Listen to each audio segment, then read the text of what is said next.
This is part 2 of our rose tour. Just to recap, if you missed the first part, we went over the 2 most established beds planted 3 years ago in spring of 2017. Those are 3 years old now. And then that bed there, which was planted in summer of 2017. So again, coming up on 3 years. The following year, I planted these roses. Dublin, Elise, they were the original ones, and I didn't adjust the pH good with this bed, and I'll explain that in a second. But that's Dublin, very, very nice rose. Elise is still kicking. That's looking really good. That's a John Smith hybridized rose. Again, those tend to have excellent exhibition form, and that's no doubt with that one.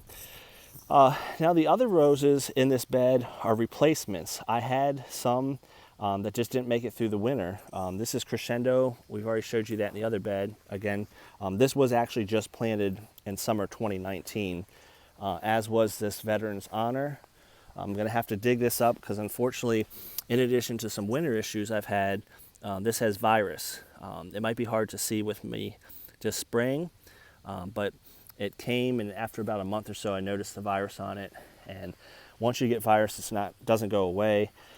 Can't transmit to the other roses in our garden, but I just don't want any virus rose. For rose shows, it wouldn't be good. This is Louise Estes.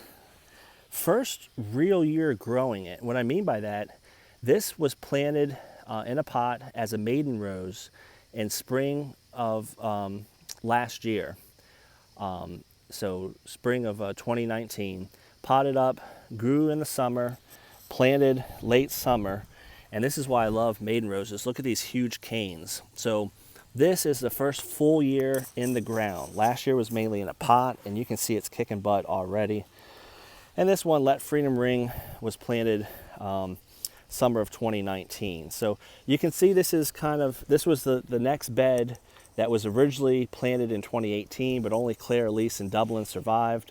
The pH was a little low in this. I didn't amend it as well as I should have. And then we had a harsh winter, and that took out some of them. So those are some replacements. But for part 2, that was kind of the evolution of the rose garden, the second phase.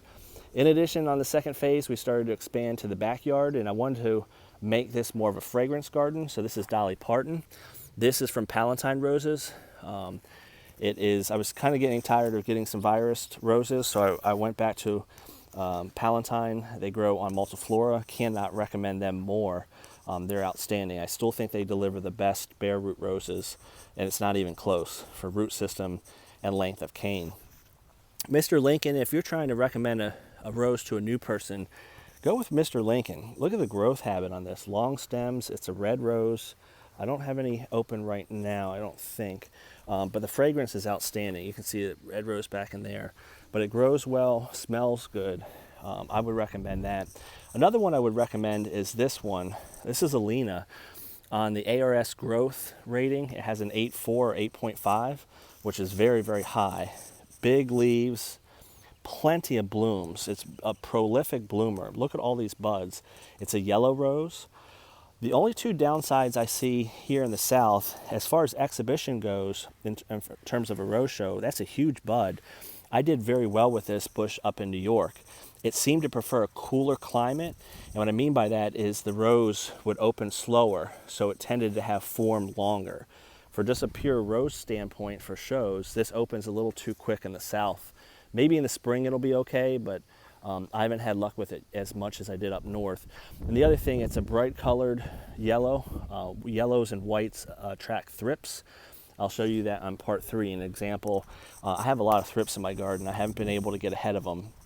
So therefore, Lena has not done as well just from a show standpoint. Again, in terms of growing and amount of blooms, highly recommended. This is an old garden rose, one of the only ones I mostly grow hybrid teas. This is Yolande de Aragon. My son likes it, so that's why I grow it. Originally from Palatine Roses, but I left it at my old house, but my parents got one, so I rooted one, and the fragrance is outstanding. I don't really care for that type of old-fashioned rose bloom. It says that it blooms twice, 2 flushes.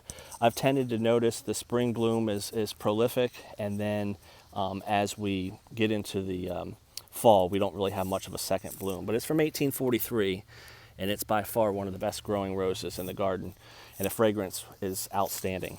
Headliner, this is an older rose. Andrew Hearn gave me this. This is actually on own root. It's doing really well. You can see those long canes. And we'll wrap things up, and you can see the theme here is our fragrance garden. You probably don't need to see the name tag to know this one. Double Delight. You cannot beat that coloring, and it smells good.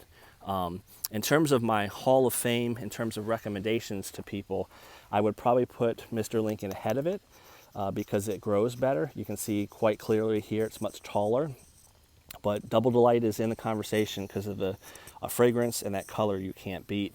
And I mentioned in the back is Alina. So that's it for part 2. These were all planted mostly in the spring or summer of 2018. So they're coming up on 2 years of being established in the rose garden. Mostly on Fortuniana for most of my beds, but that one, those 2 are from Palatine, Double Delight and Dolly Parton, as is the Alina. The Mr. Lincoln's from K&M on Fortuniana. And then the ones in the back are own root. I rooted that Yolande from my parents' garden, and the headliner came from Andrew Hearn. Stay tuned for part 3. We'll go to the newest beds, and we'll talk about some of the challenges I've had.